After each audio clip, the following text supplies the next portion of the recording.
being energy investors, ESG from a very practical standpoint is something that is kind of very core to the future of our firm and kind of displaying that out. And so we're getting a lot of data on ESG, and we have a real big strategy on improving the ESG profile of the organization.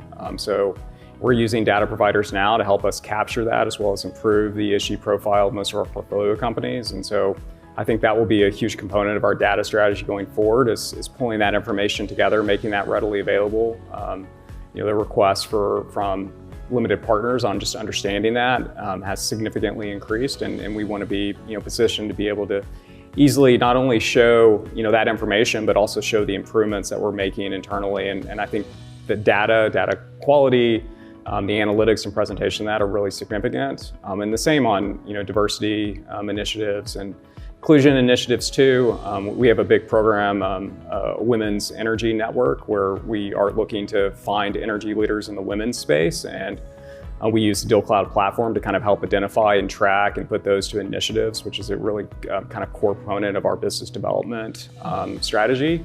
And so I think and expect to continue to see kind of components like that of that being really a new area of data that's different than portfolio company kind of traditional KPIs and different than investor KPIs.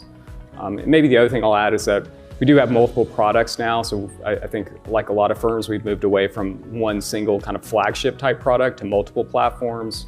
Rob mentioned the co-investment Excel tracker. We used to have one of those too that we migrated into DealCloud. And so separate managed accounts, co-investments, kind of multiple kind of funds with different product interests, kind of tracking when you go to see an investor, it's not necessarily about the overall NGP relationship. It might be the NGP relationship with the yield focused strategy or the NGP relationship with the energy transition strategy.